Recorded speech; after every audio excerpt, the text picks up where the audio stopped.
Untuk melihat bagaimana kita mengaplikasikan atau menerapkan kerangka analisis yang sudah dibahas tadi, kita akan menggunakan G20, khususnya presidensi G20 Indonesia, sebagai contoh atau sebagai studi kasus. Apa itu G20? G20 atau Group of 20 adalah sebuah forum utama kerjasama ekonomi internasional yang beranggotakan negara-negara dengan perekonomian besar di dunia, yang terdiri atas 19 negara dan 1 lembaga. Akan tetapi pada tahun 2023, ada 1 lembaga lagi yang secara resmi menjadi anggota G20, yaitu Uni Afrika. Jadi siapa saja anggota G20? Di sana ada Australia, Argentina, Brazil, Kanada, RRT, Uni Eropa, Jerman, Prancis, India, Indonesia, Italia, Jepang, Meksiko, Arab Saudi, Rusia, Afrika Selatan, Korea Selatan, Turki, Inggris, dan Amerika Serikat, serta sejak tahun 2023 Uni Afrika. Yang unik dari G20 adalah pertama, G20 tidak memiliki organisasi kepengurusan. Dengan kata lain, tidak ada kantor pusat atau tidak ada sekretaris jenderal, dan ini menciptakan mekanisme yang lumayan fleksibel ya, untuk G20. Untuk kepemimpinan juga unik karena setiap tahun kepemimpinan digilir antara negara anggota. Pada tahun 2022, Indonesia memegang kepresidenan atau presidensi G20. Yang unik dari kepemimpinan G20 yaitu G20 menganut sistem troika, di mana pada saat sebuah negara memegang tampuk presidensi, dia tidak sendiri, tetapi negara tersebut akan didampingi oleh negara yang memegang tampuk presidensi tahun sebelumnya dan tahun sesudahnya. Mengapa G20 penting? G20 merupakan satu-satunya platform koordinasi untuk negara-negara ekonomi besar agar mereka dapat mendiskusikan, membahas, dan mengkoordinasikan kebijakan-kebijakan terkait dengan ekonomi global, finansial global, termasuk turunan dari masalah-masalah ekonomi global yang ada, seperti pembangunan berkelanjutan. Selain itu, G20 juga merupakan platform koordinasi dari pemangku kebijakan kunci dari negara anggota. Misalnya, para menteri keuangan atau gubernur bank pusat. G20 memungkinkan para pemangku kebijakan inti ini untuk bertemu secara berkesinambungan dan berkoordinasi terkait dengan kebijakan yang harus dilakukan agar arah ekonomi dunia itu bisa lebih baik lagi. Selain itu, jika kita lihat dari populasi negara-negara yang terwakili dalam G20, maka G20 terdiri atas lebih dari 60% populasi dunia. Jadi ini lumayan signifikan ya. Dan kalau dari angka ini memang G20 menentukan arah ekonomi dunia. Walaupun memang anggotanya hanya 20 atau sekarang 21 anggota. Selain itu, perdagangan dunia ada di dalam negara-negara anggota G20 ini, yaitu 75% dari ekspor global itu terjadi oleh dan di antara negara-negara dan lembaga anggota G20. Kalau kita bicara GDP, 80% dari GDP global itu ada di G20. Oleh sebab itu, G20 sangat penting dan memainkan peran dan fungsi yang sangat penting. Yang unik dari G20 adalah cara kerjanya, ya, work stream-nya. Jadi pertama, memang tidak ada yang namanya sekretariat G20. Nggak ada kantornya. Jadi tidak ada misalnya sekretaris jenderal dan stafnya yang membantu koordinasi antara anggota G20. Ya. Para anggota G20 itu sendiri yang saling berkoordinasi, ya, ke-20-nya ini melalui 2 track, yaitu Sherpa Track dan Finance Track. Finance Track ini isinya menteri-menteri keuangan dan gubernur bank sentral dari setiap negara anggota G20 atau kementerian lain terkait finance, ya, tergantung penamaan tiap negara, dan gubernur bank sentralnya. Jadi ini sebenarnya track original dari G20. Dulunya, di awalnya G20 memang hanya mengurusi soal keuangan dan finance, ya.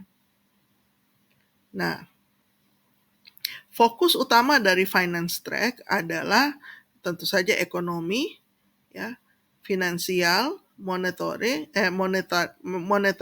ya, dan isu-isu terkait perpajakan. Setelah G20 melewati proses perluasan, ya, jadi ada lebih banyak isu yang di-cover oleh G20, maka muncullah Sherpa Track. Sherpa Track ini terdiri atas working groups dan engagement group. Working groups ini terdiri atas kementerian-kementerian terkait yang ada di anggota G20. Misalnya Kementerian Perdagangan, ya, Kementerian Tenaga Kerja, dan kementerian terkait lainnya.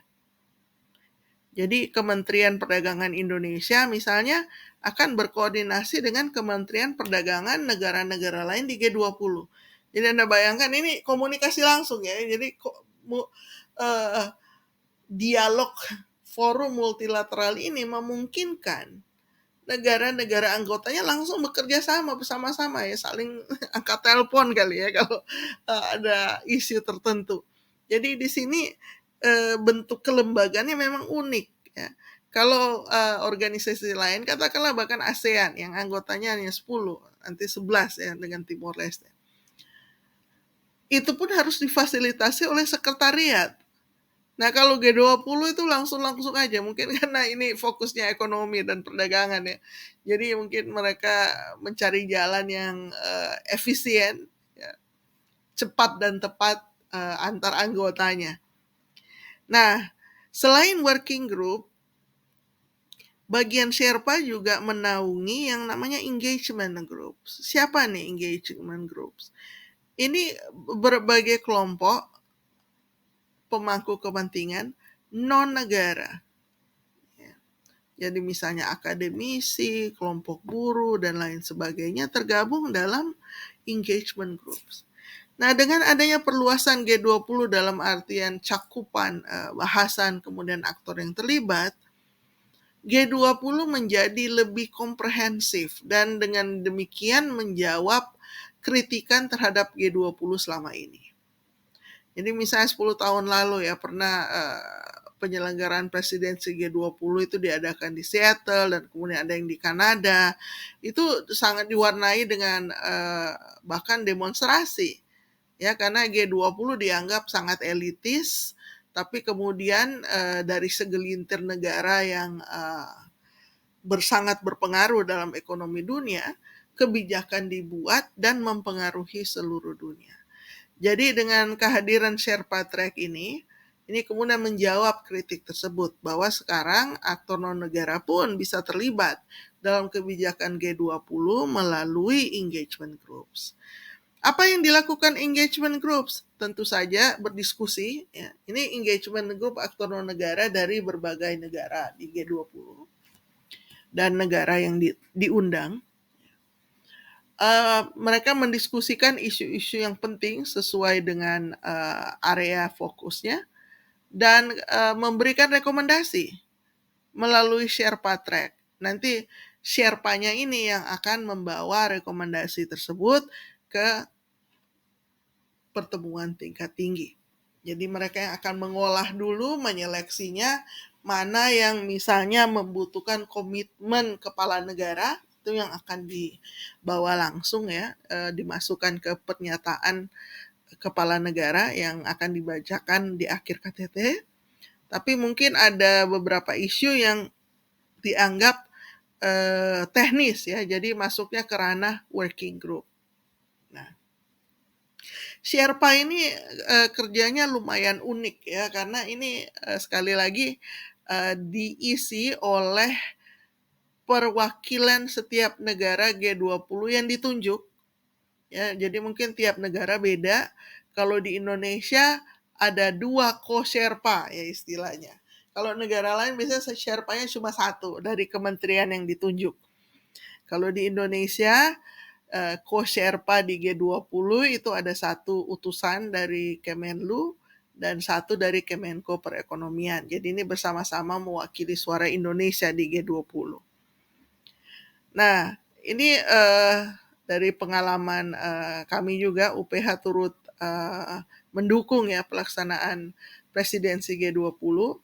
Jadi ada beberapa pertemuan Sherpa selama presidensi tersebut, dan tugas utama Sherpa ini merangkum, menyeleksi rekomendasi-rekomendasi yang muncul dari baik working group maupun engagement group, dan mereka bekerja bersama-sama. Jadi naskahnya itu ditampilkan di dinding ya, di PPT, dan dibahas bersama oleh para Sherpa ini. Misalnya paragraf A, bagaimana ini rekomendasinya? Apakah akan kita rekomendasi untuk muncul dalam pernyataan akhir para kepala negara, atau bagian tersebut yang diusulkan oleh misalnya engagement group buruh ini lebih cocok ditangani pada tingkat menteri saja karena bersifat teknis. Jadi ada semacam diskusi seperti itu ya, sampai biasanya pertemuan Sherpa yang terakhir itu mendekati KTT ya. Nah, itu pertemuan bisa sangat alot karena memang sulit sekali ya mencapai sebuah kesepakatan dalam bentuk satu statement.